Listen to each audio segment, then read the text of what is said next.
2026 is arguably the best time in history to become a documentary filmmaker, and here's why.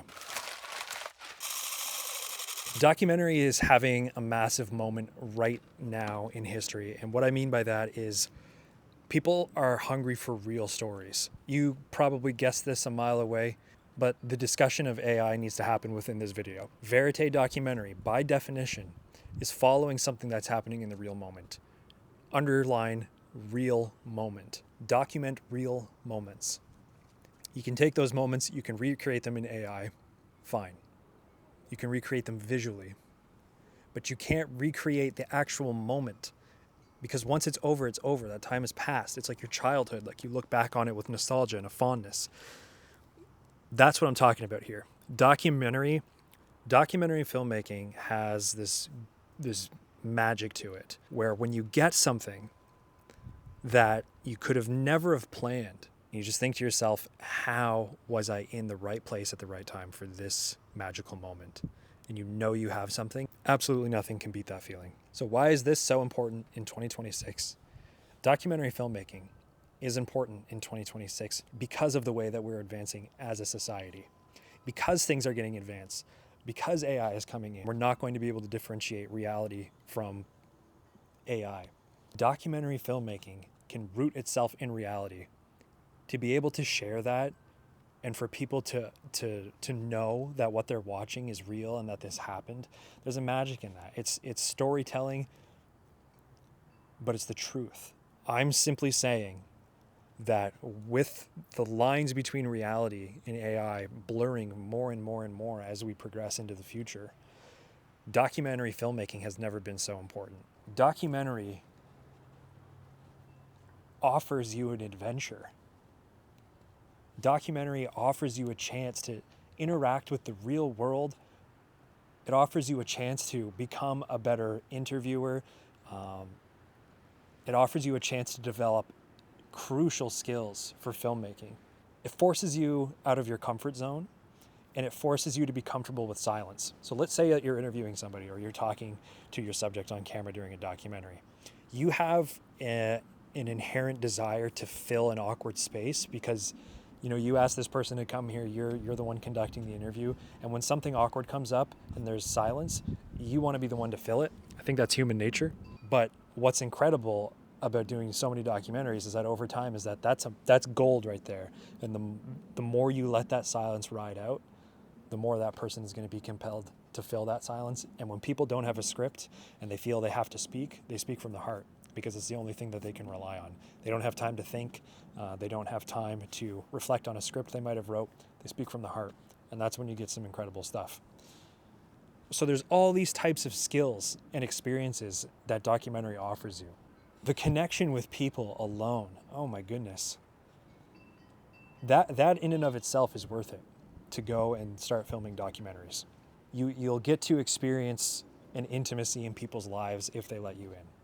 The formula that I think is key for really good documentaries is access to people's lives and time with that person. So somebody who, trusts you and has let you in and then allows you to have access to their life for a long period of time, you will get some of the most amazing footage, some of the best stuff you've ever shot.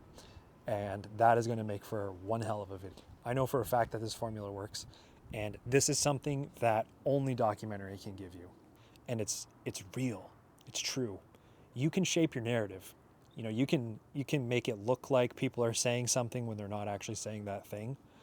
But what I'm talking about is the raw experience of bringing your camera out and interacting with the world, man, and not your computer. That is invaluable. That can't be forgotten. We can't forget where we came from. And maybe I'm over exaggerating. Maybe I'm making it seem like it's some sort of AI takeover, but maybe it is. And I'm just saying, documentary offers you a chance to stay rooted in reality while pursuing a modern art form that you can have social online experiences with. How do you get started as a documentary filmmaker in 2026? I don't care if you have a camera or a cell phone or what you have, GoPro. Take what you have and go find somebody interesting. Could be a family member, a friend, some sort of connection. Message them, let them know that you're creating a documentary project and that you would love for them to be a subject in the film. Go do a pre-interview with them, give them a call on the phone, and have a discussion about what your intentions are behind the film, see if they're on board. Once you get a yes, okay, because you're going to get a yes, a lot of people jump at the chance to be on camera. I think in the beginning, it's a scarcity mindset. You know, you're afraid to ask people because you're afraid of them saying no. You need to just ask them and tell them that you're making a film. Because once they hear that you're going to turn this into a film, a lot of people will say yes. You'll get some no's, that's totally cool, but a lot of people are going to say yes. Especially if they're doing something interesting like an artist or some sort of scientific advancement or investigative journalism, whatever it is. If your subject is doing interesting, they're most likely going to say yes to you filming them. Tell them, be honest with them. Just tell them, I don't really know what I'm doing, but if you give me a chance, I'll put everything I have into this. I really want to make my first film. Okay? Set up an initial interview. Interviews are good. Obviously, they fill a particular type of role, especially when you're talking retroactively. So if a person is reflecting on their history or they're reflecting on a history and you need that for your story, interviews is going to do that. But they can also be used for research and development, and you don't have to use the interview in your final story.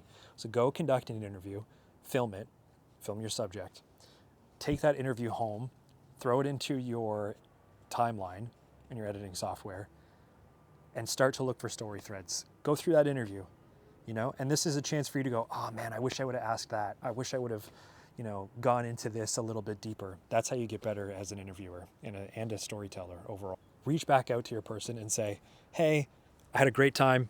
Here's what I learned from our initial shoot together. These are some things that I would like to film. Maybe they talked about making baskets in their interview, and now you have a reason to go and film baskets. Or maybe they talked about reconnecting with their mother. Now you have a reason to bring that up and see if there's an opportunity to create that. And that's another beautiful thing about documentary, is that it's not just for you. It's not just for you to get a film for your portfolio. A lot of the times it's impacting the people's lives that you're filming. They have an opportunity to go through something with you on camera, and that is so powerful for them to go back and be able to watch that, or you know, to capture someone's final moments with their mother or father or brother or sister, friend, whatever. That's what documentary can offer for people, and nothing else can do it like that. You're gonna make your film, and it might suck, you know, it might suck, but this is what you have to do to start getting into it. And I guarantee you, if you stick to it and you keep doing this, you're going to get better and better and better, especially if you watch tutorials online. I'm going to be talking about how to interview people. I'm going to be talking about the documentary process from A to B, all the way to Z, you know, the whole thing start to finish, and what you should be doing. And you can use me as a resource for that. And there are other great YouTubers who talk about it. But the most beneficial thing that you can do getting into it is just to simply go out and try, right? That's what you got to do to start. A lot of people think that they need some sort of film degree. You don't need that, okay? You don't need that. Just start. Just start. The one thing that I'll suggest that you get, if you need any gear, you don't have any gear, the one thing is some microphones, because here's a big lesson for you, and it'll be obvious once you hear it. Nobody will listen to bad audio. People will sit through crappy footage. Nobody will listen to bad audio. So first thing you should buy, if you don't have anything, is some sort of microphone. I'm using these DJI microphones. They're wireless. They're fantastic. This is all you need. We're also just living in historically maybe one of the most interesting times ever. Someone needs to document it. You know, why not you? Go out and document whatever you think is worth telling, whatever story you think is worth telling. That's another skill that's going to grow along the way, is recognizing what stories would make a good film or not. The world needs your perspective, right? Your value belongs to you, and it's not just within the big studios. Like, you have a particular perspective on things, and that's going to come through in your films, especially as you get better and better and better, and you're able to find a thread, right, and follow that. It's like, oh, that's interesting to me, and then you follow that right through to the end. Those are the types of stories that we need. Those are the types of stories that change people's minds, that make it far, and we need that from you. We need that from everybody. And so I urge you to, in 2026, start making documentary films.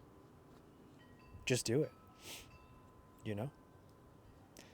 And if you have questions on what comes after that, what do you do next once you get started, then stick around, because I'm going to be coming out with weekly videos on that very topic. Thanks for stopping by. Cheers.